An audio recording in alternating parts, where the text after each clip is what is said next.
Bismillahirrahmanirrahim.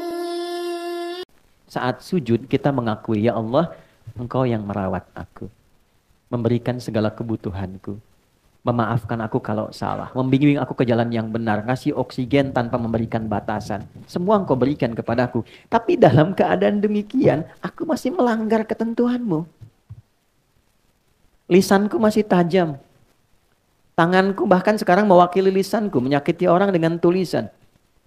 Mencela dengan lisan, merendahkan orang lain. Kadang dipanggil sholat, aku nomor sekian kan. Padahal aku tahu yang memberikan rezeki Engkau. Yang memberikan kemudahan Engkau. Ya Allah, ya Tuhanku, aku tahu ini salah.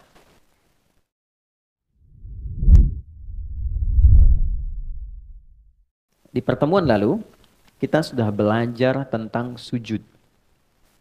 Dengan 3 pendekatan. Perhatikan anjuran dari Al-Quran supaya belajarnya efektif. Dalam setiap ibadah itu satu, selalu akan ditemukan caranya. 2, ada bacaan atau doanya.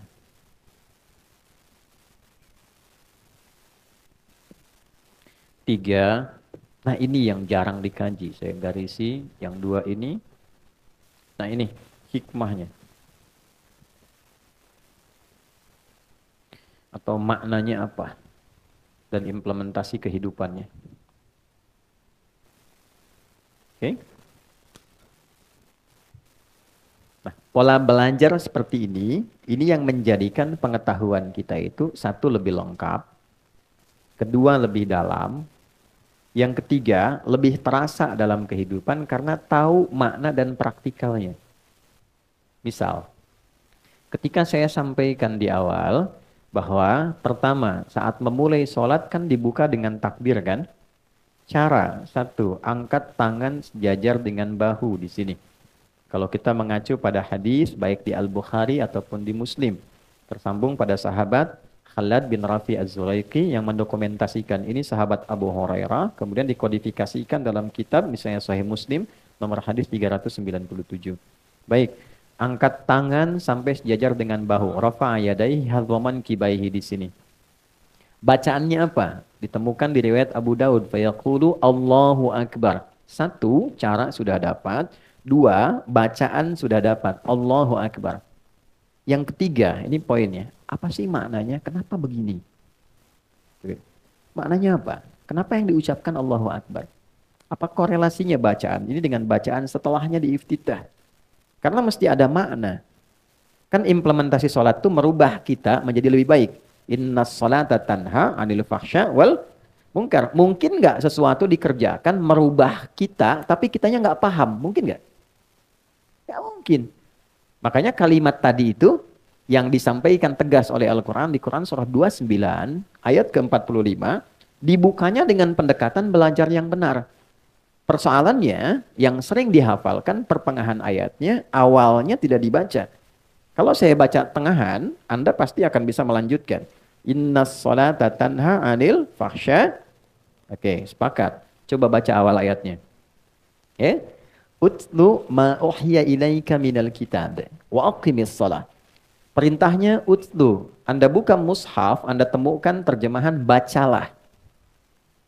Tapi kalau kita baca lagi surat Al-Alaq ayat 1, saat wahyu pertama turun, kalimatnya ikra kan? Apa artinya ikra? Kalau sama-sama artinya bacalah, kenapa bacaannya beda? Yang satu ikra, yang kedua utslu. Kenapa saat wahyu turun ikra, kok saat sholat utslu? Secara cepat dan singkat, ikra itu dari qiraah, orangnya qori. Membaca sesuatu tanpa dituntut memahami yang dibaca. Oke? Baik, jadi baca saja tanpa dituntut paham. Makanya saat kita ngaji kan ada ikra ya, qiraati, kan itu hanya bacaan tanpa dituntut paham. Itu kan a fathah a gitu kan, fa fathah fa lam dhamma u lu apa lu gitu kan. Itu kan? Tapi kan kita nggak dituntut paham kan? Baik. Nah, setelah kita mendapatkan informasi dengan lebih banyak, berubahlah pola penyampaian dan diksi kalimatnya. Oleh Allah ditekankan pada pemahaman. Nabi sudah dapat Al-Alaq, sudah dapat ayat lain, Al-Qalam, surat lain dan seterusnya, diperintah sholat. Berubah perintahnya jadi utslu dari kata tilawah. Tilawah itu baca, pahami, dan amalkan yang dipahami itu. Oke? Nah, sebelum sholat, perintahnya utslu, bukan ikra. Utslu ma uhya ilaik. Muhammad sudah diwahyukan kepadamu banyak hal.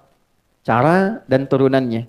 Baca dulu, ajarkan pada umatmu, baca dulu, pahami yang dibaca itu, kerjakan setelah dipahami itu. Jadi sebelum sholat, hal terpentingnya adalah pelajari dulu sampai mengerti. Kenapa kita takbir begini? Maksudnya apa? Itu sensasinya akan berbeda kepada jiwa. Wa aqimis shalah, baru tunaikan sholatnya. Nah, sholat yang demikian disertai dengan pemahaman sampai melahirkan kehusyuan, itulah yang kemudian menghadirkan satu penggerak pada diri kita, mengerjakan perbuatan yang baik, meninggalkan yang terkutuk, fahsya dan mungkar. Itu poin utamanya. Nah, sekarang pertanyaan baliknya, dari semua sholat yang kita pernah tunaikan, apakah seluruh bacaan sholat ini sudah kita pahami? Berapa persen? Kalau hanya ingin mengangkat kewajiban, selesai, tak perlu paham, yang penting sholat, gugur kewajiban. Pahala diberikan sepanjang ikhlas. Pahala itu urusan akhirat. Tapi keberkahan sholat yang merubah diri kita nggak dapat. Gitu. Kenapa dulu orang sholat jadi baik? Orang sekarang sholat misalnya belum berubah dia menjadi baik. Nah, problemnya adalah yang ketiga ini yang tidak optimal. Oke, cara cepat. Tinggalkan nih, buang urusan dunia ke belakang, tinggalkan. Saat akan sholat kalau pengen khusyuk, dunia buang ke belakang, jangan dibawa lagi. Problemnya ketika orang sholat, dunia masih dibawa. Sehingga ketika lisannya mengatakan Allahu Akbar, di kepalanya masih proyek Hu Akbar. Ya kan? Jemuran Hu Akbar, cicilan Hu Akbar, gitu kan? Itu yang sering masuk terbawa. Padahal spirit asalnya buang. Wa annahum ilaihi raji'un. Al-Baqarah ayat 46. Kalau sudah mau sholat, semua dunia dibuang ke belakang. Nabi katakan ke sahabat, ij'alu ya, salatikum salatan muwadda. Jadikan salat kalian seperti salat perpisahan. Maksudnya apa? Dunia buang dulu, karena yang dibawa ini urusan akhirat. Lalu ucapkan tidak ada yang tinggi dibandingkan Allah. Allahu Akbar. Itulah sebabnya kenapa bukan Ar-Rahman, bukan Ar-Rahim, supaya yang lain kecil, yang diagungkan yang besar saja. Nah, lalu disertakan rasa. Ini yang dihadirkan Abu Bakar As-Siddiq. Baru takbir itu sudah gemetar, nangis beliau. Kenapa? Karena takut lisannya mengucapkan Allahu Akbar, sementara sebelum sholat merasa besar dirinya. Merasa besar dibanding istri, merasa hebat dibanding suami, angkuh dari teman, yang paling segalanya. Terus dengan bangga mengatakan Allah yang maha besar, padahal dia sudah berbuat besar sebelum dia sholat. Makanya setelah itu dia pasrahkan dirinya, berdoa dengan baik, dipilihlah satu dari 9 doa iftitah yang pernah kita bahas. Nah, ini cara pembelajaran seperti ini saat akan dipraktekkan, itu membawa dampak berbeda. Nah, sudah kita pelajari dari wudhu sampai dengan sujud. Teman-teman yang baru bergabung, mohon dengan segala kerendahan hati, berkenan mengikuti di sesi yang lain. Kita sekarang sudah sampai sujud.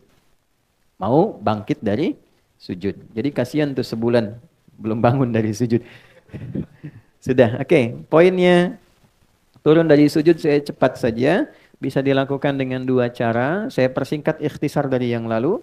Yang pertama, setelah i'tidal sami Allahu liman hamidah, Rabbana walakal hamd, dan seterusnya. Maka cara pertama, ini yang diutamakan terlebih dahulu. Jika lututnya dalam keadaan sehat dan tidak bermasalah, maka dahulukan lutut untuk turun. Seperti ini, lutut duluan. Oke, baik ya, baru telapak tangannya. Baik, tentang ini menjadi amalan pertama yang dilakukan Nabi, didokumentasikan oleh Imam Abu Daud dalam kitabnya Sunan Abu Daud nomor hadis 838, tersambung kepada sahabat Wa'il bin Hujr. Jadi kalau teman-teman pengen belajar tentang sholatnya Nabi dan ingin melihat siapa sahabat yang sering fokus mendokumentasikan sholatnya Nabi, ini namanya Wa'il bin Hujr, Ibnu Hujr. Beliau masuk Islam dari awal, sering ngamatin Nabi. Jadi kalau kita nanti belajar fikih dan kita amati hadis-hadis tentang sholat, seringkali kita temukan sahabat mulia ini yang meriwayatkan. Oke, cara kedua, bisa menggunakan telapak tangan bila lutut bermasalah misalnya. Walaupun nanti jadi pilihan di akhirnya. Lutut bermasalah karena satu mungkin faktor usia, kan? Yang kedua ada faktor ya secara non teknis, misalnya mohon maaf cedera kah ya karena olahraga dan sebagainya, maka alternatif kedua gunakan telapak tangan. Turun. Oke, gunakan telapak tangannya dulu ya, begini baru kemudian lututnya. Itu boleh. Hadisnya hanya beda 2 nomor dengan yang tadi, nomor hadis 840. Diriwayatkan oleh sahabat Abu Hurairah. Di kitab yang sama Sunan Abu Daud. Abu Hurairah nama aslinya, ya, ada yang tahu? Abdurrahman bin Sahar. Masuk Islam saat Nabi di usia 60 tahun kurang lebih. Sebelum Nabi meninggal, 3 tahun sebelum meninggal. Ya. Di usia Nabi sudah 60 tahunan, 3 tahun sebelum meninggal. Kondisi beliau pada saat itu ada masalah di lutut. Sehingga hadis-hadis yang disampaikan dalam usia Nabi rentang 60-an itu selalu digambarkan Nabi sholat kadang nyender ke dinding, menggunakan tongkat karena lutut bermasalah. Oke, nah ini poin yang pertamanya. Nah Abu Hurairah menyimpulkan saya ini kemana aja selama ini, kok terlambat ngaji, teman-teman sudah duluan, maka beliau pengen nyusul yang lain. Jadi meningkatkan effortnya, menambah durasi belajarnya, dan ini jadi sunnah untuk kita. Tidak ada kata terlambat. Dan jangan menyimpulkan yang sudah duluan lebih unggul, tidak. Yang harus disimpulkan, yang lain sudah ngaji duluan, saya pun pengen seperti dia. Pengen nyusul, nambah motivasi. Maka ini yang menarik perhatian Allah. Ini poinnya. Ketika kalimat ini muncul menarik perhatian Allah, diberikanlah kelebihan. Maka beliau bisa menangkap ajaran Nabi itu, cepat ditangkap dan didoakan oleh Nabi. Begitu dipakaikan sorban, nih itu begitu belajar dengan kondisi demikian, maaf, beliau tercatat dalam sejarah sebagai sahabat yang selalu ingat, sulit lupa. Sehingga 3 tahun itu dimanfaatkan betul menunggu Nabi depan rumahnya, ngikut Nabi kemana diikuti karena merasa terlambat. Akhirnya ketika Nabi meninggal beliau sudah mengoleksi 7.000 hadis dari Nabi SAW. Durasi yang singkat tapi begitu sangat bermanfaat. Nah di antara hadis yang diriwayatkan tentang turunnya Nabi ketika akan sujud. Nah beliau meriwayatkan versi menggunakan telapak tangan. Kenapa? Karena kondisi Nabi tadi dalam kondisi senior, lutut bermasalah, lalu telapak tangan yang turun. Jadi kalau ada teman-teman ingin menggunakan lutut, hadisnya yang tadi dari Wa'il. Kalau menggunakan telapak tangan, hadisnya bersandar pada Abu Hurairah. Nah dalam ilmu hadis ada namanya al-jam'u wa taufiq. Cara mencari kesimpulan, jangan saling menyalahkan. Mana yang benar, lutut atau telapak tangan? Mana yang paling utama? Kumpulkan keduanya, ambil yang paling memudahkan untuk kita mengerjakan, karena itu pilihan yang membuat kita nyaman untuk melakukan. Jadi kalau Anda nyaman dengan lutut, silahkan dengan lutut. Kalau nyaman dengan telapak tangan, lakukan, tidak ada masalah. Dan jangan disimpulkan ketika ada yang pakai telapak tangan, tua. Ya, ya, jadi jangan simpulkan demikian. Yang salah yang pakai kepala duluan, belum apa-apa sudah bermasalah.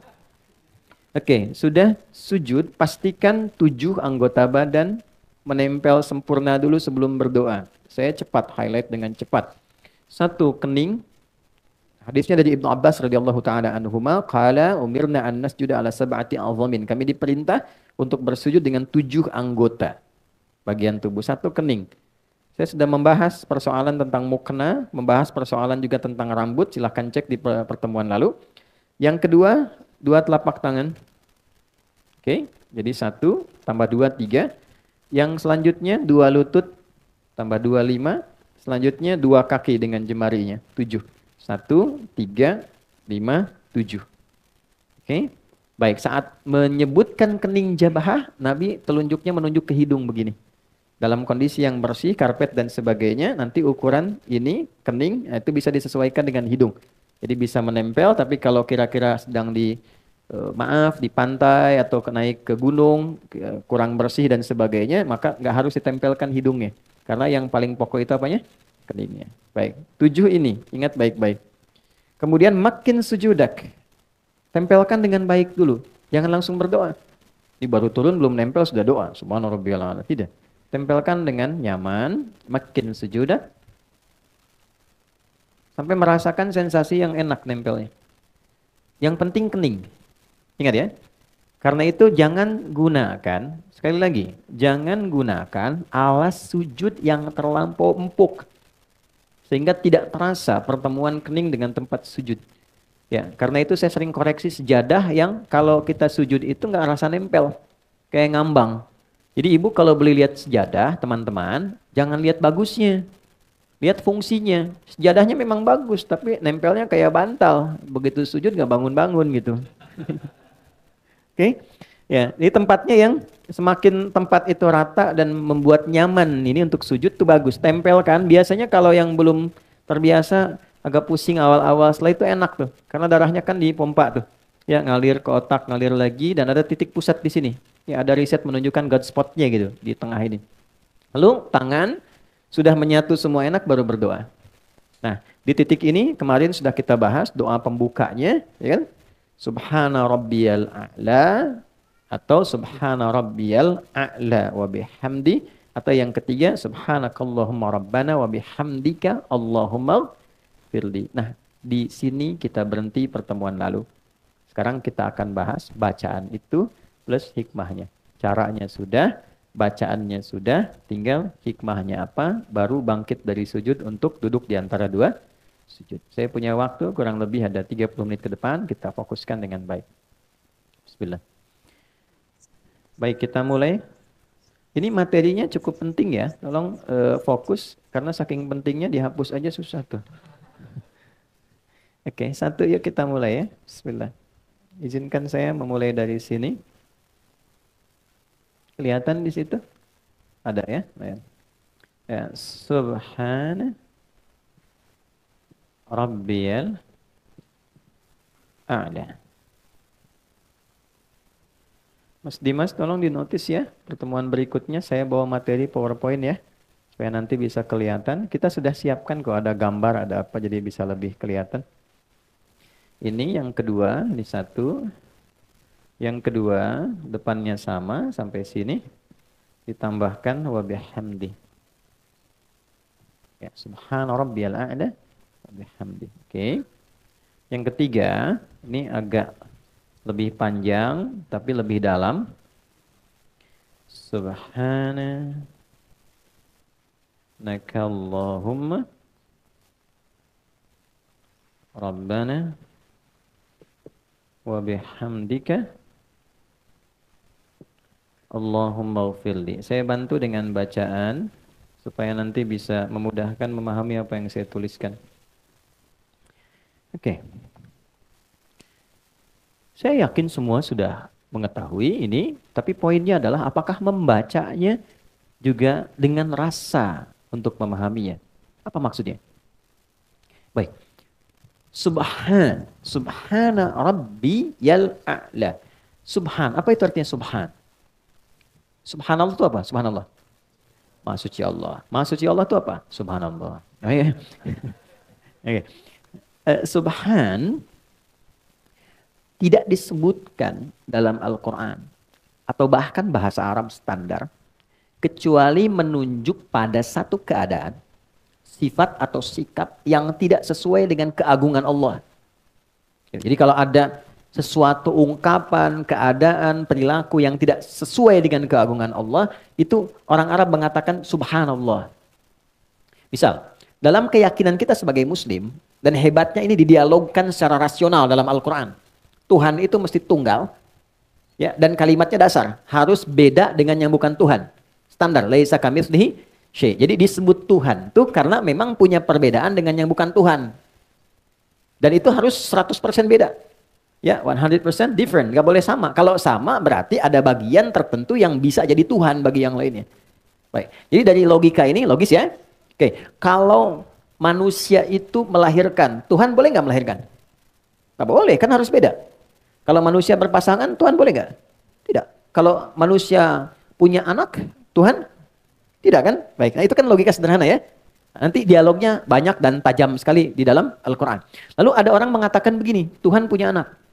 Nah, dalam keyakinan kita, orang Islam, dan didukung dengan nilai logikanya, kan mesti beda Tuhan dengan yang bukan Tuhan. Maka ketika ada orang mengatakan, Tuhan punya anak. Wa qalu ittakhadallahu walada. Ada orang berkata, Tuhan itu punya anak. Maka disoal oleh Quran. Sebelum disoal itu, kalimat pertamanya, Subhana. Itu ada di Quran surah kedua, Al-Baqarah ayat 116.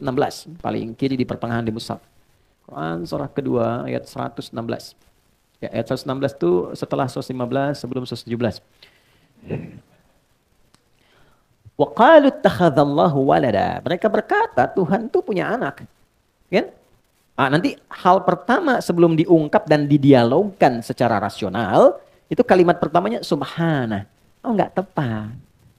Enggak mungkin Tuhan punya sifat yang sama dengan makhluk. Kalau punya sifat yang sama, nanti setiap makhluk dipertuhankan. Makanya dialognya nanti jadi panjang. Ya, kenapa kok yang ini dipertuhankan, yang lain tidak? Oh, karena yang ini lahirnya tanpa ayah. Oh, Adam lebih hebat, tanpa ayah, tanpa ibu. Kenapa nggak jadi Tuhan?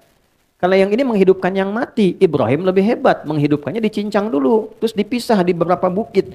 Dipanggil dengan kalimat yang sama, dengan nama Allah nyatu lagi. Kenapa Ibrahim yang lebih hebat gak jadi Tuhan? Terus dicari sampai akalnya berpikir. Tapi setelah itu pun gak dipaksa. Lakum dinukum. Itulah indahnya Islam. La ikraha. Di Islam itu gak perlu dipaksa. Dijelaskan secara sempurna dan bertanggung jawab dengan penjelasan itu. Makanya kelembutan tuh panjang di Islam itu. Ya. Dan pengetahuan itu jadi bagian paling dasar. Jadi kalau ada orang masuk Islam jadi kasar, itu pasti ada yang salah dengan keislamannya. Ya, suami itu sepanjang muslim, pasti akan lahir sifat-sifat kebaikan dalam dirinya. Nah, demikian istri juga sepanjang seorang muslimah, itu pasti akan lahir kelembutan dalam dirinya. Karena ajaran di Quran itu tidak ada nilai-nilai yang mengantarkan pada penyimpangan dari fitrah manusia. Balik ke sini. Nah, sekarang gini, setelah itu ada Rabbi. Dari sifat rububiyah, Rabb itu artinya sifat perawatan, pemenuhan kebutuhan, ya kan? Jawaban dari doa yang merawat, menyembuhkan. Oke, Quran surah ke-7 di ayat 172, Al-A'raf ayat 172. Perjanjian pertama kita dengan Allah sebelum terlahir itu menggunakan Rabb. Lihat kalimatnya. Wa idh akhadha rabbuka min bani adama min zuhurihim dzurriyyatahum wa ashhadahum ala anfusihim alastu bi rabbikum. Bukan alastu bi Allahikum bi rahmanikum, tapi Rabb. Ya. Terjemah enaknya begini. Apakah engkau bersedia komitmen menjadikan aku sebagai satu-satunya Tuhan yang dengan itu aku akan merawatmu, menyembuhkan engkau kalau sakit, memaafkan kalau salah, memenuhi seluruh kebutuhan hidupmu, mengampuni kalau berdosa, dan menerima ketika engkau kembali. Kalau ada tawaran begitu, kita menerima dengan syarat atau tanpa syarat? Pasti tanpa syarat. Mau nggak ikut saya? Kebutuhannya ditanggung, kalau sakit saya bawa ke dokter, kalau fasilitas saya penuhi semua, pengen apa saya berikan. Kalau salah saya maafkan, saya nggak marah. Kira-kira kalau ditawari begitu, mau ikut atau tidak? Ya, maunya itu ada pikir lagi atau enggak? Tidak. Kalau berpikir lagi, pertimbangan kalimatnya umum. Naam. Tapi kalau kita terima tanpa syarat, bala. Bala. Makanya jawabannya bala. Cuma sekali ya, kalau 2 kali jadi makanan. Bala-bala. Bala syahidna. Ya, aku siap terima, aku bersyahadat. Makanya syahadat itu dilekatkan dengan sifat rububiyah ini. Yang merawat, memberikan perhatian, yang menyembuhkan, memaafkan, dan sebagainya. Jadi, ditariknya ke saya, Rabbi. Nah, disinilah kedalaman sujud. Saat sujud kita mengakui, ya Allah, Engkau yang merawat aku. Memberikan segala kebutuhanku. Memaafkan aku kalau salah. Membimbing aku ke jalan yang benar. Ngasih oksigen tanpa memberikan batasan. Semua Engkau berikan kepadaku. Tapi dalam keadaan demikian, aku masih melanggar ketentuanmu. Lisanku masih tajam. Tanganku bahkan sekarang mewakili lisanku, menyakiti orang dengan tulisan. Mencela dengan lisan, merendahkan orang lain. Kadang dipanggil sholat, aku nomor sekian kan. Padahal aku tahu yang memberikan rezeki engkau. Yang memberikan kemudahan engkau. Ya Allah ya Tuhanku, aku tahu ini salah. Ya kan? Untuk itulah kita pasrahkan, dari berdiri kita rendahkan sepenuhnya. Yang bagian terhormat pada diri manusia langsung dijatuhkan ke bawah. Itu titik tertinggi itu. Jadi ketika seseorang itu bisa merendahkan bagian terhormatnya ke titik yang terendah, itu artinya pengakuan terdalam untuk pasrah dan berubah. Kalau sudah bisa tunduk betul. Makanya orang yang sering merendah, Allah pasti angkat. Nanti saya berikan hikmahnya di akhir. Ya. Tunduk rendah. Nah, ini sifat pengakuan. Jadi kalau sudah sujud, kita itu merendah dan mengaku banyak salah. Ini yang jarang terjadi. Yang terjadi mengejar sujudnya saja. Bahkan ada sujud dengan kebanggaan. Sujud. Ya kan? Padahal dasarnya, ini konteksnya bukan dalam sujud syukur ya. Konteksnya dalam sujud kita merendah dalam ibadah. Jadi begitu turun, itu disertai dengan pengakuan selama ini saya salah. Rabbi, sementara engkau yang merawatku ya Allah. Ya Tuhan yang merawatku, memberikan kebutuhan. Subhan, enggak tepat perilaku saya. Dipanggil menghadap lewat adzan masih sibuk dengan dunia. Kan? Padahal tahu dunia kan mau cari harta. Harta itu rizki. Terus kita simpulkan yang punya rizki Allah. Terus dipanggil sama Allah nggak datang. Kan aneh. Ya kan? Anda kerja cari apa? Rizki. Yang punya rizki siapa? Allah. Sekarang Allah panggil pengen ngasih, Andanya malah lari. Bukan Anda, maaf, orang lain gitu ya. Kan nggak masuk akal juga kan? Maka dalam konteks itu Allah balik. Di ayat Jumatan tuh lebih tajam lagi, di ayat ke-11 itu. Ya, itu kalimatnya dalam sekali. Dalam sekali. Ya. Ini ketika Nabi sedang berdakwah di awal masa Islam, itu jamaah hadir beberapa banyak. Di awal-awal iman masih belum kuat. Tiba-tiba ada rombongan pedagang plus diskon besar-besaran. Kita lewat tuh samping masjid, lewat diskon 70%, 80% tuh kan. Ya kayak ibulah begini gitu kan. Lagi pengajian begini, tiba-tiba ada lewat di depan informasi gitu kan. Wah, tas Dior diskon 80%. Saya tanya masih bertahan di sini atau keluar satu-satu. Ya kan? Nah, itu tinggal 12 jamaahnya, yang lain keluar. Tinggal 12 orang. Maka apa yang terjadi? Turunlah ayat yang ke-11 dari surah Al-Jumu'ah. Ya kan?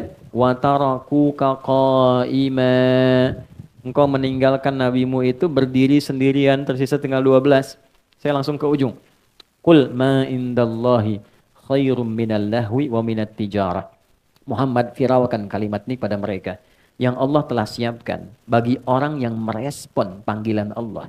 Disiapkan lebih banyak, lebih baik, lebih bagus dibandingkan proyek yang sedang mereka fokus dan sibuk di dalamnya saat ini.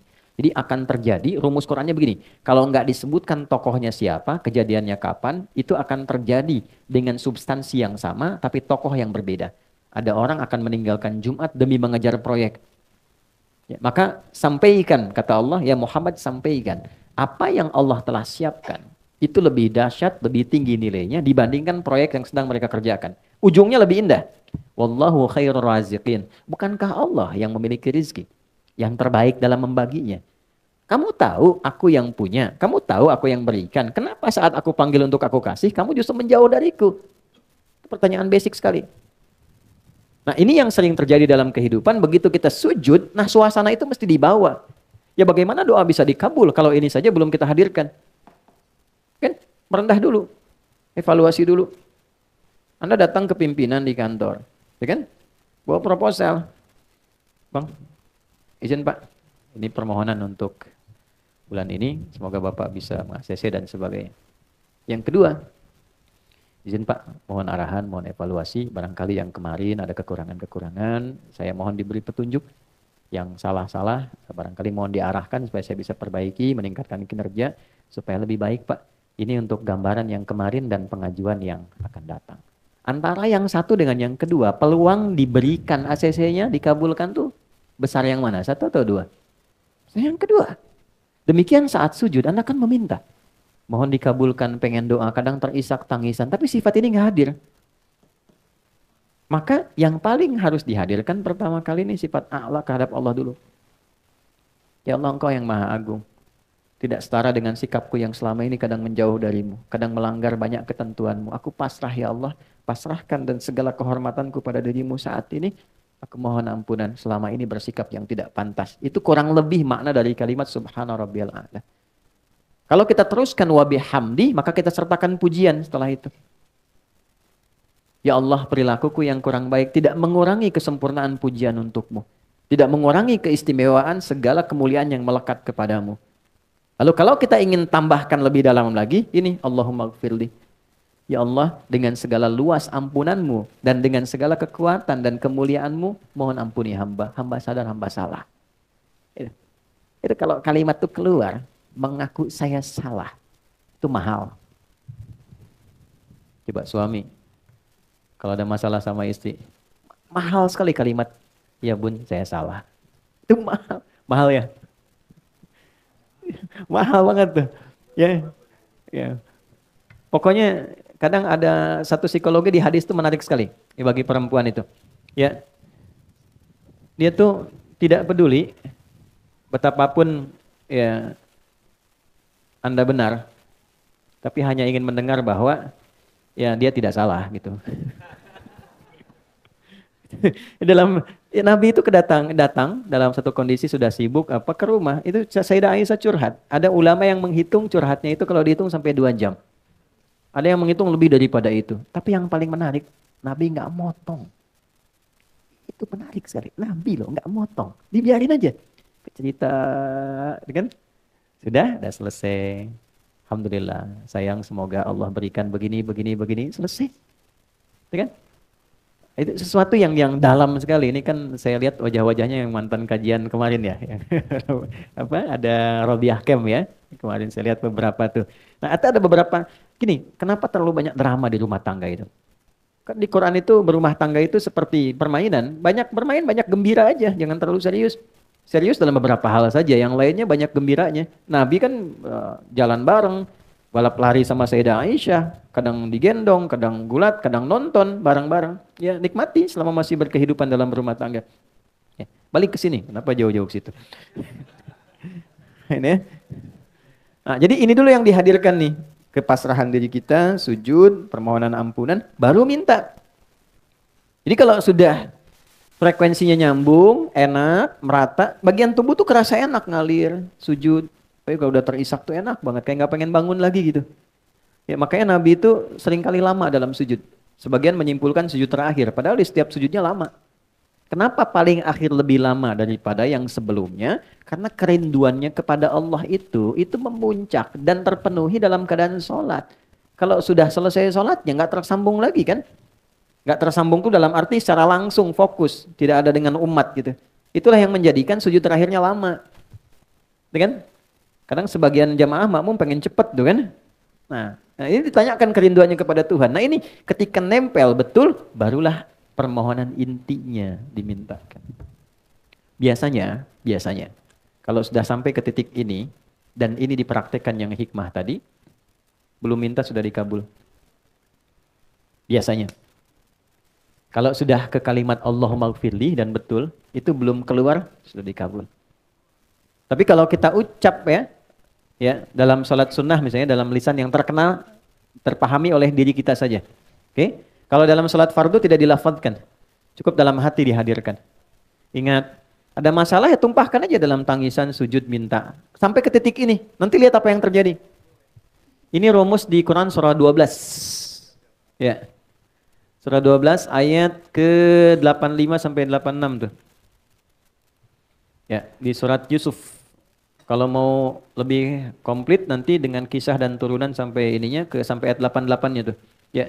Sampai ketemu kalimat innama ashku bathi wa husni ilallah. Aku tuh kalau punya masalah di rumah tangga, curhat itu selalu kepada Allah. Maksudnya dalam salat. Ya. Jadi kalau punya masalah, apapun itu, seberat apapun, pertama terima dulu. Karena mengeluh itu tidak mengurangi masalahnya. Cuma nambah saja. Terima dulu dengan sabar. Karena Allah pilihkan masalah itu sesuai kadar kesanggupan kita semua.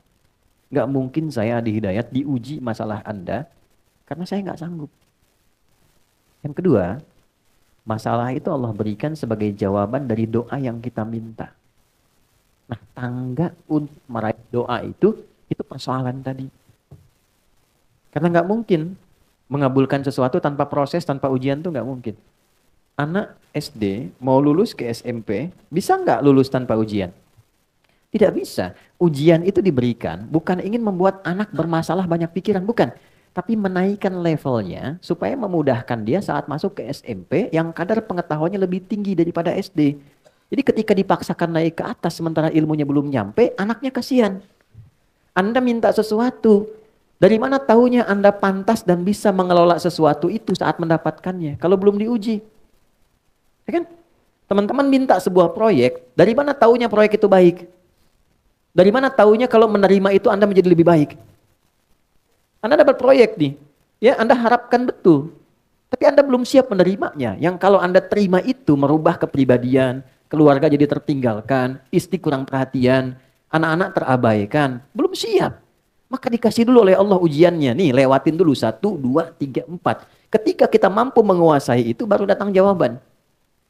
Nah, jadi jangan selalu dipahami bahwa masalah itu adalah sesuatu yang membuat rumit, capek, nggak tercapai tujuan. Bukan, itu jembatannya. Jadi berbahagialah ketika Anda dihadapkan pada masalah, karena itu mengantarkan Anda pada solusi. Dan jawaban dari Anda sendiri. Ya, jadi ketika Anda berdoa, pasti dikabulkan oleh Allah dengan membuat masalah dulu, supaya pantas. Nah, kalau pengen cepat, pantaskan dulu diri kita dalam berdoa, hingga ada akselerasi, stepnya dinaikin. Karena dia layak, dipandang layak menerima itu. Oh, sudah pantas nih ketika minta dikabulkan. Ada yang belum berucap sudah diberi. Ada yang demikian. Nah, karena itulah kemudian memantaskan diri itu dengan menambah pengetahuan, menjalani kehidupan itu penting. Supaya saat kita meminta untuk mencapai sesuatu, kita tidak harus menghadapi masalah-masalah baru. Nah, ini poinnya. Nah, jadi ketika memohon, hadirkan aja. Saya kalau punya masalah, kata Nabi Yakub alaihissalam, yang saya tuju pertama Allah. Saya bentangkan sajadah dalam bahasa kita. Innama ashku bathi wa huzni. Innama itu adatul hasri. Huruf pembatas, membatasi hukum di situ saja. Aku nggak pernah curhat ke yang lain. Nggak pernah menggunakan media lain. Ada masalah, aku langsungkan kembalikan kepada Allah. Mau sedih, membuat aku nangis, aku tumpahkan di situ. Setelah itu aku tenang. Yang penting tenang dulu, walaupun solusi belum datang. Jadi bentangkan sajadah, bukan bentangkan Instagram. Ya, nggak nyangka ya kamu seperti itu. Nah, itu artinya nyangka. Orang yang bilang nggak nyangka, dia sedang nyangka. Tuh ya. Emang kenapa Jeng? Nah, sebetulnya itu yang ditunggu tuh. Komennya kan? Gitu. Nah, daripada nungguin komen capek. Capek, pusing aja. Pusing. Akhirnya masalah yang nggak selesai. Ya, suami juga nggak nyaman. Akhirnya nggak betah di rumah. Tuh kan? Jadi pusing aja, capek akhirnya. Ya, kukira hari Rabu ternyata hari Minggu. Kukira dia menunggu ternyata cari yang karena pusing. Aduh. Pusing. Udah. Nah, itu ya, sujud. Nah, itu poinnya. Jadi, hadirkan dalam hati kita apa saja, tumpahkan dalam sujud. Makanya kerasanya agak lama. Tapi proporsional ya. Jangan imam sudah mau sujud lagi, kita masih sujud yang pertama tuh. Ya, kalau berjamaah ikut imam. Ikut imam. Innama ju'ilal imamu liyutamma bihi fa qira'atul imami qira'atul ma'mum. Imam itu dijadikan untuk diikuti, maka bacaan imam mewakili makmum. Kalau imam sudah naik, ikut naik. Oke? Kecuali kalau sholat sendirian tahajud, silahkan tumpahkan senyamannya.